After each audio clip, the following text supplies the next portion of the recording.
about one of your listings?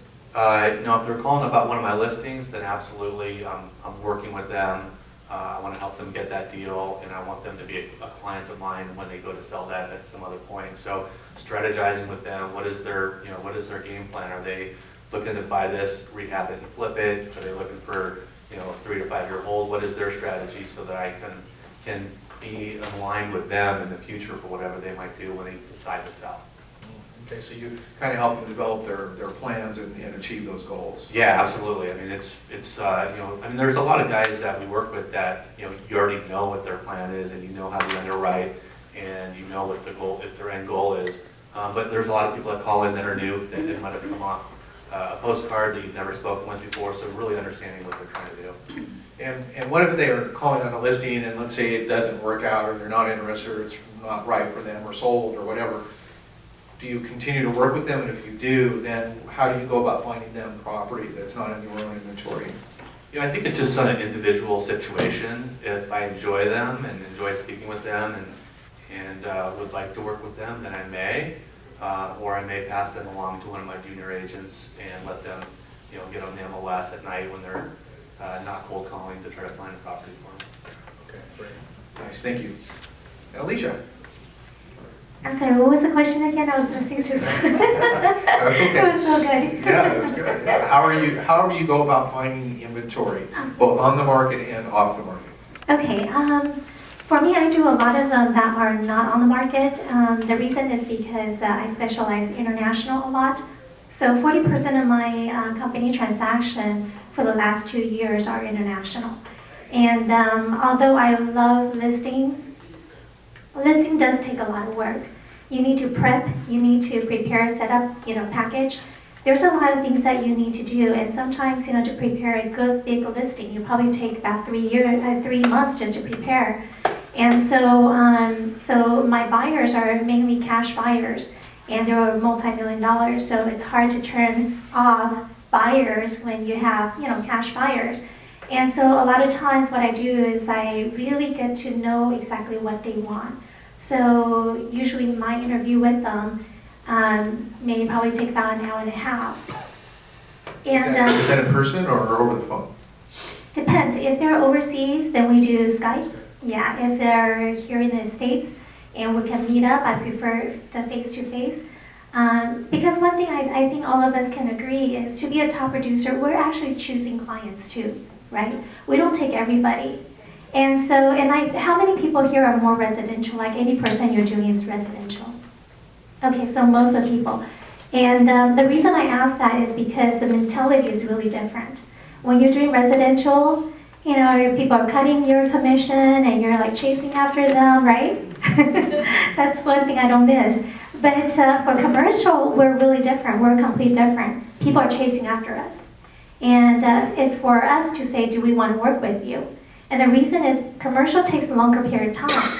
So, we don't want to be stressing ourselves out and pulling our hair out if we really can't have a teamwork type of clientele. So a lot of times I'm presented with the buyer's need and certain amount of financial and stuff like that. So I question them, I grind them, so I know that they're for sure this is what they want. Then I actually go out and find the properties. So it doesn't have to be on the market. If I know exactly what they want, and I'm pretty good at reading people and knowing the disc profiles and stuff, then I kind of profile them. Are they priority, secondary, tertiary? If they're on the motivated, ready to buy, money's here, not overseas and things like that, I'll put them as priority, and then I'll see what is it that they want. Then I actually have a very tight network. For example, I can go to Corey and say, hey, do you have any client that may be interested in selling a hotel? By the way, I'm looking for a hotel that's about $70 million, under $70 million. So Corey may say, you know what, I have a client, he's not selling, but I can ask. So I have a very tight network with people that I really love enjoying working with them. We have the same mentality, we're loyal to each other, we don't try to steal each other's client or transaction. We all know about, we all can trust each other. So that tight network gives me a lot of leverage on or listings that is not even on the market. So I close a lot of them that never hit the market? I think I do one or two things. I operate probably 50% of my business on referral, and I'm sure these other panelists can agree that a lot of your current business comes from past transactions and past clients, even from different parts of your business. And the other 50%, believe it or not, is door knocking. And I don't mean that I'm parking my car on, Wilshire or La Brea or Manchester and walking up and down the street and door knocking every business I can, because, as you mentioned, there's different segments of real estate. You probably best benefiting by choosing whichever segment you want to go into when it comes to commercial. But because I had a referral of a gentleman who wanted to buy the land underneath a church, because it sat on about 8 acres of land, and it was infill property, so that's it's popular with developers and contractors. I basically walked up to the church, parked my car, and knocked on the door. I mean, I seriously knocked on the door, and the assistant answered the door, and she said, "Well, the bishop is here," and I sat in his office, and we talked, and he said, "Well, I'm not interested in selling, young man, but stay in touch," and I did. And 2 years later, I sold the church. We sold for $7 million. And once I sold that one, like Rena said, you get a little bit of a reputation. There's actually $4 million plus $3 million, those two different transactions. You get a little bit of a reputation, and then you start getting some wings underneath you and some confidence, and so you say, wow, I wonder if there's other churches in the area, and then that's kind of, it opens up your eyes. So then I saw another church about a half a mile away from that one, and it had a school attached to it. And I did the same thing. I just parked my car, walked in and said, "Hey, do you have any interest in selling?" And he said, "Well, as a matter of fact, we're in notice of default." I ended up selling that church for $2.8 million. And then, so that's what I've done. And I got a phone call from that lady back there yesterday, and she asked me, she goes, "Do you have anything? I'm looking for a $1 million building that can be used as a church." And I says, "Well, as a matter of fact, because I sold this one church, there was another building across the street that looked desolate. I pulled up a title card from the address, found out where the owner lived, and left a note on her doorstep at her private residence. She called, did a walkthrough, and we're listing that one next week. It's $1 million, but that's basically what I've done. I've basically door knocked properties that I've either driven by or got somewhat of a lead that they might be interested in selling, or they need to sell, or if it appears to be desolate, overgrown, trash, asphalt that's cracked. It doesn't look like, there's tons of deferred maintenance, doesn't look like the owner is taking care of it, then it kind of gives me an indication that there's some financial issues.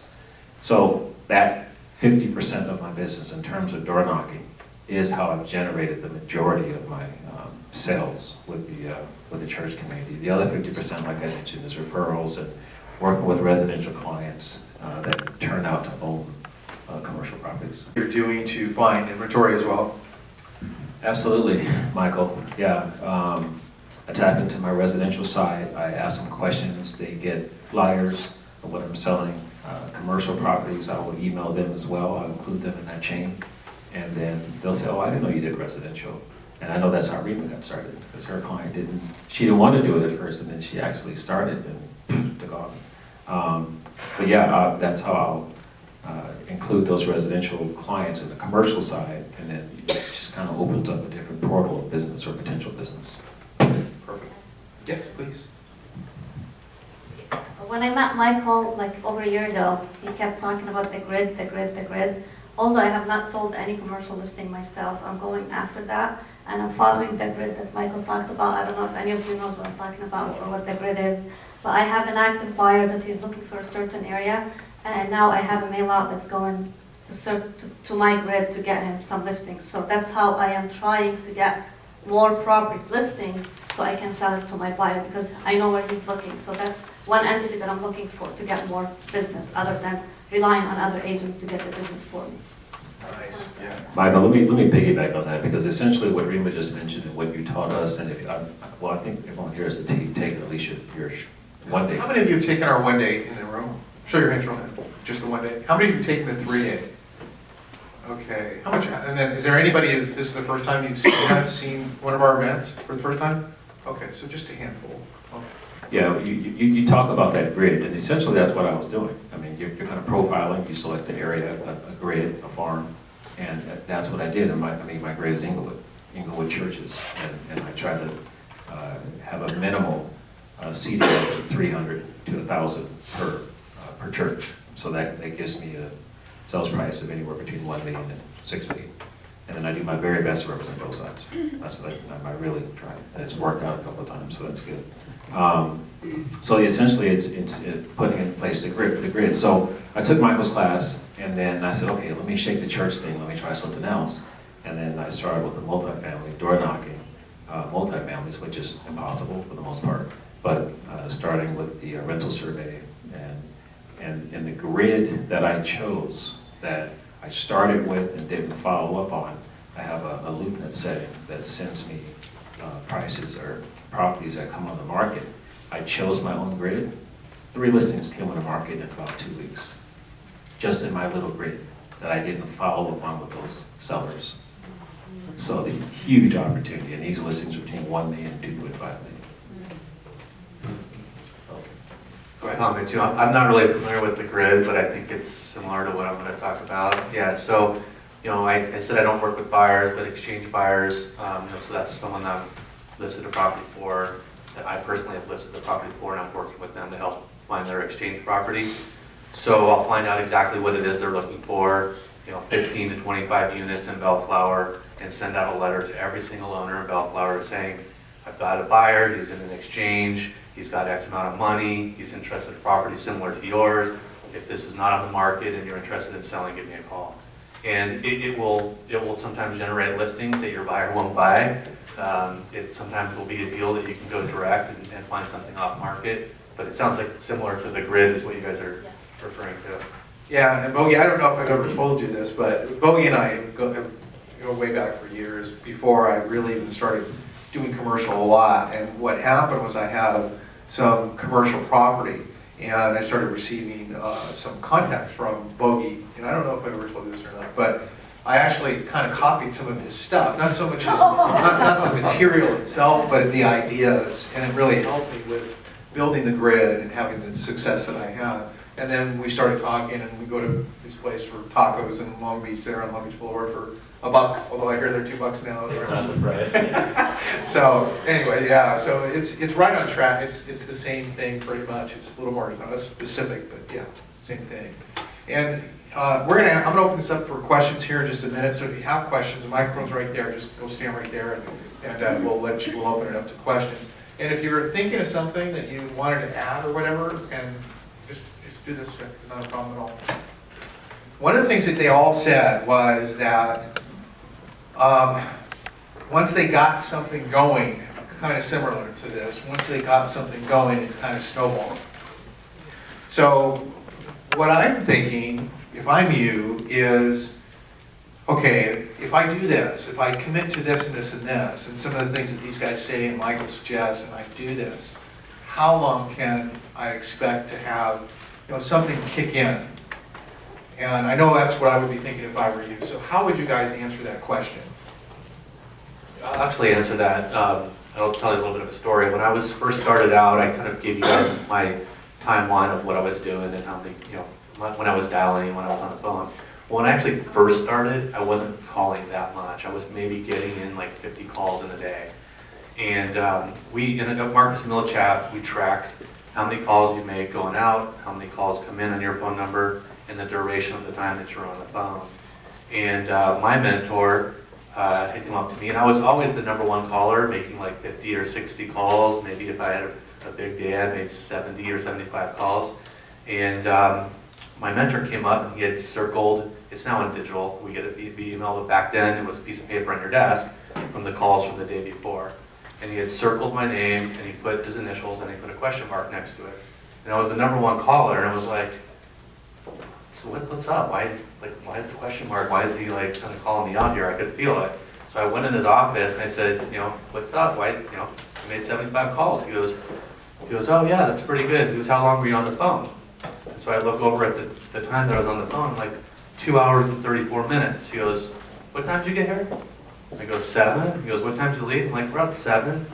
He goes, so what did you do the rest of the time that you were here? And at that point, I started making 150 dials in a day. And that's when it really clicked for me. So I started in April, and by August, I had closed, or actually by December, I had closed 11 deals my first year in the business. But it wasn't until about July that that really started to happen. And that's when I took the calls from 50 to 150. And for me, that was my ratio in order to get a listing. That's what I needed to do. Some people are better on the phones than me, and they can do it in less. Some people are worse and might need to make more calls, but really figuring out how much is it that you want to make, and then finding out that ratio, and that's on the listing side, is what I needed to do in order to make that amount of money. And that's where it took off for me.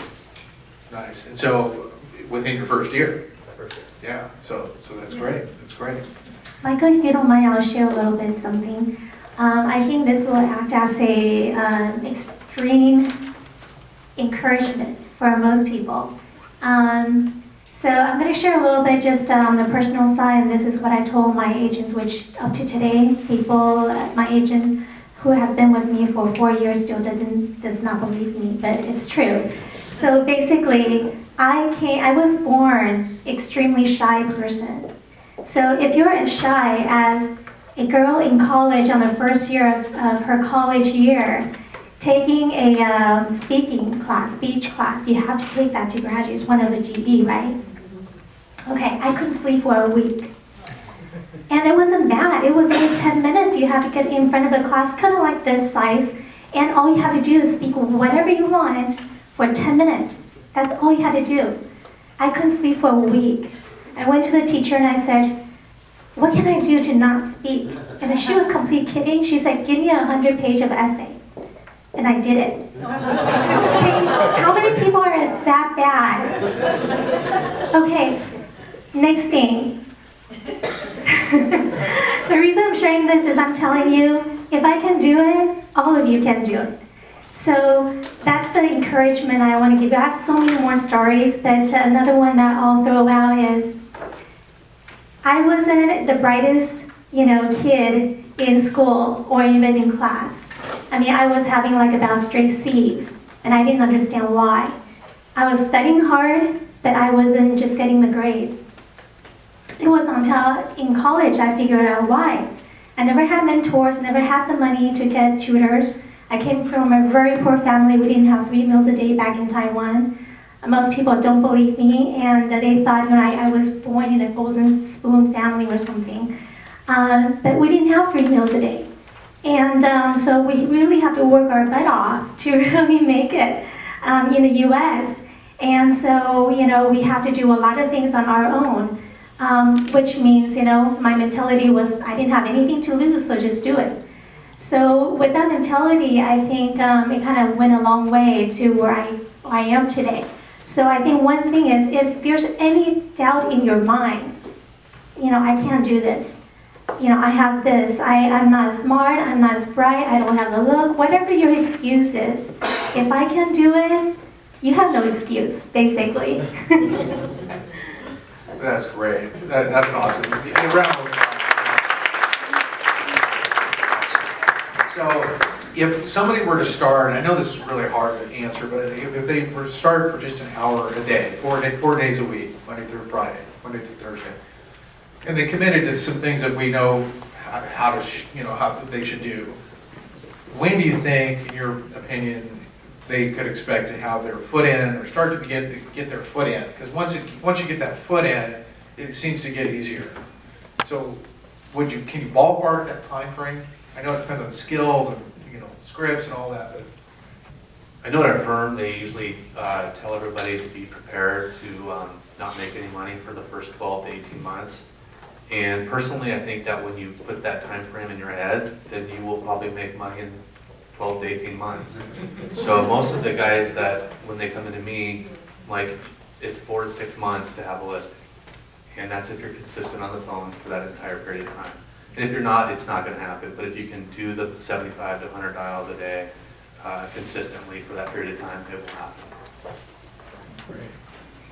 I think it's your personality, number one. I think one thing I see in my agents who are successful versus the other ones are not, one common thing I do see is the ones that are successful, they're not smarter. They're not, more, they don't have more network, but they just won't quit. They will not quit. They will just keep on doing it, and they'll bug me on, 12 a.m. If they have to. Not that I'm asking them to, but they will. And with that kind of mentality, that proactiveness and that assertiveness and that they want to get somewhere, that mentality is very important. So I would say for me, I had that mentality. I was a top producer within 6 months after I got my license. Other people that I've seen in my office who are kind of, okay, well, that's okay, that happens, okay, that's okay. That kind of mentality, it'll probably take them years. So it's hard for me to answer, but I think, it really, to me, I think it's the personality. Yeah, I'm going to be on the fence with everyone. I agree. It is a personality. It's the amount of confidence that you emit over the telephone. But I think if you kind of put your foot to the pedal and you put your head down and get in the bunker and you're 100% committed to making the calls, doing a grid system, which is basically door knocking a certain farm. And when I say door knocking, I really don't mean that like walking up to the building and knocking on the door. I mean, you commit yourself to a farm, you have the owner's information. I'd knock on his door where he lives. Seriously, that's what I would do. I mean, that's what you have to do. So you have the tenacity that she talked about with her agent. And I think if you do that, you'll see something in 3 months. I mean, just like Bogey, and this is interesting when he said that he put his head down and he was a #1 producer selling 11 properties his first year. And he wanted to make X number of dollars. Well, we talked about at the very beginning the difference between residential and commercial and your bank account, residential versus commercial, and obviously commercial is going to be a lot heavier. My first year working for Sherwood Realtors, they said, oh, this is a bad year. This is 2000 and 2001. And he said, it's a bad year. You're not going to sell anything. I sold 27 homes my first year. And I didn't know what the heck I was doing. I didn't know what to say at listing appointments. I think I wore the same suit to the listing appointment. And I just, I had it all. I had tenacity. I had the attitude. I was hungry. I had 2 kids at home. My wife was at home. At least I think she was at home. And I just, I just said, you know what, no one's gonna tell me this is a bad market. No one's gonna tell me that prices are too low, the interest rate's too high. I'd say, you know what, these are my goals. That's what I'm going for. I'm putting the blinders on like a horse and I'm going for it. So I think if you have that sort of mental aptitude and attitude, then it doesn't matter what any of us say. Because you can break the mold, just like you see in any profession. Someone has to set the bar. So I think, if you look at the averages, 6 months to a year. But just like you said, if you have your like Bogey said, if you're fixated on that number, then that's what's gonna happen 6 months to a year. But if you never heard that number, you might get a listing in 3 weeks. So I can go down this road 100 yards, 100 feet, whatever, and get into mindset and creating wealth and what you attract and all that good stuff. But I'll do that off the mic. And you know what, if you want to dive into commercial, just get yourself educated. Don't do my mistake, because when I got my first deal, I didn't know what to do, and I didn't know Michael back then. That's how actually we got connected. And I was pulling my hair because I didn't know what I was doing. So once you make the call and you know the product, you're educated. If there's questions on the other side, you are very educated to answer them. So I made the mistake, and I wish I was here 2 years ago. So you guys are way ahead of me. So I just want to... Was it 2 years or what? It was... I closed my first one last August. Okay, so just over... But I started like with the client. Oh, that's A great. couple months prior to that. And I remember when Rita called, I think she sat right there where Yeah. Boyani is sitting right now. And so... Because the commercial... Oh, you will be. That's right. the commercial terms are so much different. Upside, cap rates, NOI. I was like, what? Are they talking Chinese? I'm all residential, so I didn't know what I was doing. And I was sitting right there, and Michael helped me through it a lot. So just get yourself educated. There's not enough money they can spend in education. And when you know the product, you are more confident to go out there and get the listing or grab a buyer. I can help all day long. You can have anybody help all day long, but it's up to you to take action. See, and that's what That's what these guys have all done. They've all done that one thing in common. They just took action. And when you take action, results show up. And one thing that you're hearing is there's different methods for prospecting, whether it's a grid or whatever you want to call it. That again is a real specific way of going about it. But Corey likes to door knock. Bogey likes to use the phone. So don't hear something and say, oh, I'm not going to be able to do this. Don't do that to yourself. Just remember there's all different methods for doing this, and you would do whatever is best fits your personality style. There's lots of free resources out there. There's lots of free resources out there. as well. Score, there's Toastmasters. Yeah. Google stuff. I Google stuff all the time. And come and go ahead.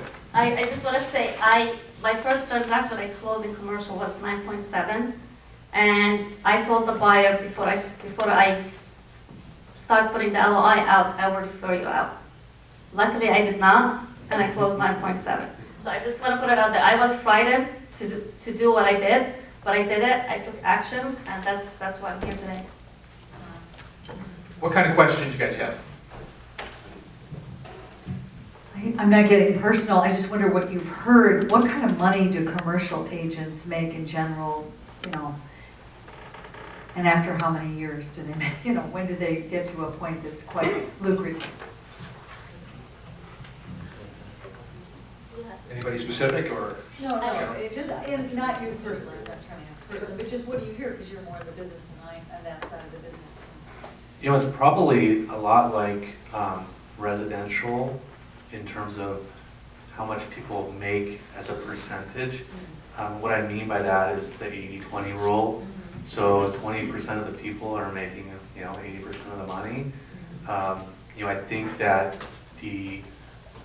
I don't know what the average gross income is for our company nationwide. We have 75 offices across the country, and you've got different markets and different product types. But I can tell you that there's an award given out every year for the agents at our company, and it's everyone that makes $750,000 gross gets to go on this trip. Right now, there's been 90 people in our firm that have made that. There'll probably be this year, probably somewhere around close to 200 will make that, and we have about 1,200 agents. So just that alone kind of gives you the 80-20 rule right there. And that's 750 gross, and then there's other awards that probably the guys making the most are north of 5 million. Really? Mm-hmm. At our firm. Okay, thank you. Ready, Mike? Yes. Ready to discuss that? Sure. Well, I want to. Okay, we'll go. Okay, so I meet a lot of a couple of prospective buyers who want to buy commercial property. And so now, what kind of questions would I initially ask of them? Because the first thing that they'll say to me is, okay, I want to buy some investment property. But what information do I want to get from them? Because 9 times out of 10, they really don't know what, I have one client that says, okay, I don't care where it is. I just want to buy some investment property. And I want to spend under $1 million. And he said, and I want the GRM, gross rent multiplier, to be between 12 and 15. That's what he said to me. So what other information do I need to get from him so that I can know what to go out and find for him? I got another question, but do I have an answer? Oh, yeah, sure. Okay, so you all said, some of you said, okay, I cold call. Where do the phone numbers come from? I mean, I can't, there aren't any phone numbers in the MLS. So are you using like the gray pages? I mean, is that how you're cold calling, using the phone? I mean, What company are you with? Keller Williams. Yeah. So, I mean, you're calling people on the phone? Is that what you're doing? I mean, I know that that's what we're supposed to do. But, I mean, it's very hard to get these telephone numbers unless I just go down the gray pages. Is that what you're suggesting?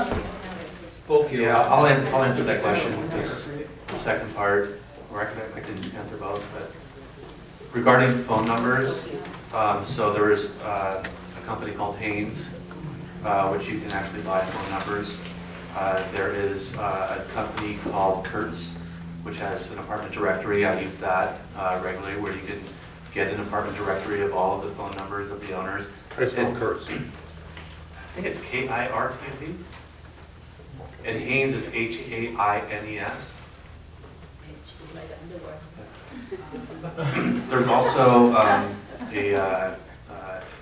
a web company that is called LexisNexis, where you can actually research phone numbers. I think that may be fairly expensive to purchase. Our company provides it to us. But we can go in there, because a lot of times you'll have LLCs or other forms of corporations, so it's harder to track down who those owners are, where you can go in and actually pull documents to find out who those people are. My analyst and my marketing assistant spend several hours a day researching phone numbers. Anytime there's been a transaction in my market, they will actually go and get the address of the, updating my database, getting the address of the new owner, getting the address of the old owner, sending them letters saying, congratulations on the sale, are you looking for something to buy? Congratulations on the sale. I'm your guy in Long Beach to work with. So we're just constantly staying on top of that. And once you've kind of built your database in your market or your farm, it's actually pretty easy to stay on top of. It's the starting part, which is difficult. Yeah, and for those who have gone to that 3-day event, you know that we have, and if you haven't, you should go, and we'll have pages and pages of tools like that. Prospect Now is something that is somewhat new that I know a lot of people are using. Are any of you guys using Prospect Now?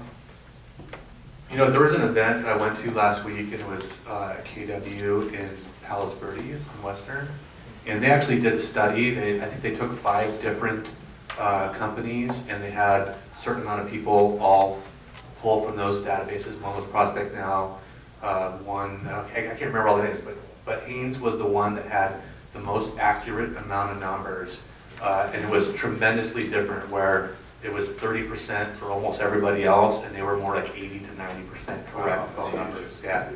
Yeah, that's why I asked, what's your name, I'm sorry? Bernie. That's why I asked what company you're with, because I'm with Keller Williams also. Excuse me, KW commercial. But so what I do is I use Prospect Now. And reason, and you're right, when you go into Prospect Now, it's really good because it kind of auto-populates addresses. So as soon as you start typing in an address, it has like a predictive text like the iPhone does.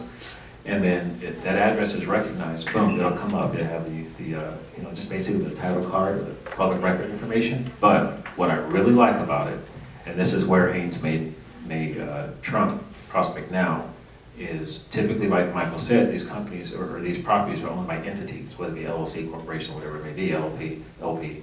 But they'll have a LinkedIn hyperlink on the Prospect Now website. So for example, I have a client looking for office buildings, so we found 3 of them on Wilshire Boulevard. And I'll just give you the address. One address was 8942 Wilshire Boulevard, right? And so I punched it into Prospect Now, and it gave me, the person's name. It was an entity, but it had a LinkedIn hyperlink. So I clicked on it, and there was the signatory for the LLC's name, phone number. Now, it may not be his cell number, it may not be his home number, but it was his office number. And then I went into his LinkedIn profile, and then I saw the name of the managing company or managing partners or property management company. Opened up another tab in Googled it, boom, there it was. So that's it. It's not really rocket science. It just takes a little bit of tenacity. And we talk about those 3 hours of time blocking. That might take 15 minutes for one property. But so what? You're doing the work to move towards your goal and your client's goal. So Corey, why did you clean up that name like that? What name? When you said the name of the company, and you said, excuse me, KW Commercial. Well, why did you do that? Because when I was taking your class, I got my first commercial listing during our 3-day class because I changed the look. Wait a minute. Say it again. I love that. I was so proud of you. I got my first commercial listing, and I had been working on this guy for probably 6 months. And then when I took his class, he said, you need to look commercial. That's the first thing you need to do, is look commercial. And I agree with him, you need to get educated as well. But I changed my email signature from residential to KW commercial. And as soon as I sent him an email, and this is the first night, it was a 3-day class, And we got home, the first class was over about 1 o'clock in the morning. It was over about 4 or 5, about 9 o'clock at night. I sent this guy an email because I had a little bit more confidence, because I had a lot more knowledge just from taking the class. And when I sent that email and it said KW commercial, I don't know what happened. Maybe that was it. But the guy responded the next day and said, okay, we can meet this week to sign the listing agreement. And it was 2.5 million. Yeah, so that was why he changed the name, is because Keller is known as a residential firm. Okay, so some more questions here. Just wonder, when you say that you change your email signature, are you still using the same email address, or you just set up a different email address for your commercial? You know, do you use Google or Yahoo? Who do you use for your email provider? I use AT&T. Use it. AT&T, yeah. Okay. Well, I'm not sure how AT&T works, but with Google and Yahoo, but most people are moving to Google, most businesses, like even my kids' school does Google. You can go in under settings and you can create a new email address. So if you join the commercial side of your company, whatever it may be, because Caldwell Banker has a commercial division, Remax has a commercial division, obviously KW or Keller Williams has one. Or if you belong to a commercial company now, then you can create an email signature. So when you send out an email, your information emits or shows that you're a commercial agent. That's important. You can't just send an email to a broker like Bogey. I mean, as soon as he looks at it, I mean, I hate to tell you this, but as soon as a full-time commercial grub analyst or CV Richard Ellis or Marcus Military, as soon as they see it, it's somewhat of an automatic turn off, just to let you know. That means you manually, you know your target market is a commercial, and then you change the signature from commercial, and then when you're residential, you change the signature. Yeah, on top, when you send the email, when you double click, your name pops up, your email address. If you click on that, if you created additional email signatures, or different emails, I should say, then you have a choice of which one. Mine has 4. So you can change which one is outgoing. Now, I have made mistakes and sent, you know, my regular email to a commercial agent, but, you know, I just try to clean it up later. Thank you. You're welcome. So another question. I guess I was just wondering, you more mentioned about cold calling and what you do on the phone. If you each can give me an idea of what type of, give me your best cold call script, initial call, because I know you have limited time to try to build up rapport up on the phone, sound credible and confident right away. Otherwise, you get blown off pretty quick. So Because Bogey does a cold call. I do the door knock. yeah, well, even if you cold call, if you can each go through and tell me on your cold call, when you go knock on the door, what your skill is. If each one of you can tell me what's your best cold calling script that you use that's effective. You know, it's changed from when I started to now. A lot of the people I call now, it's not a cold call. But I can tell you that when we're starting out, is keep it as simple as possible to the point where it's, hi, my name is Bogey, I'm with Marcus Milchap. If I can get you your price, would you consider selling? And that is really it, and waiting to hear what they have to say. From there, you got to take the directions of what might happen on the phone. We spend a lot of time working on objections and learning how to overcome those objections on the phone. The whole point of the call is really to get a meeting, face-to-face meeting with them.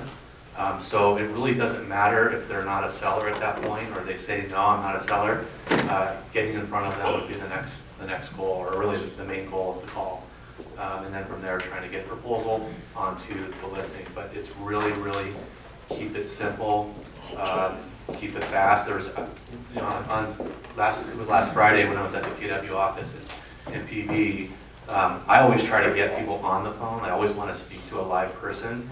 And he actually was saying he didn't want to talk to anybody ever. He wanted to leave that exact same message, but as a message, because he only wanted to talk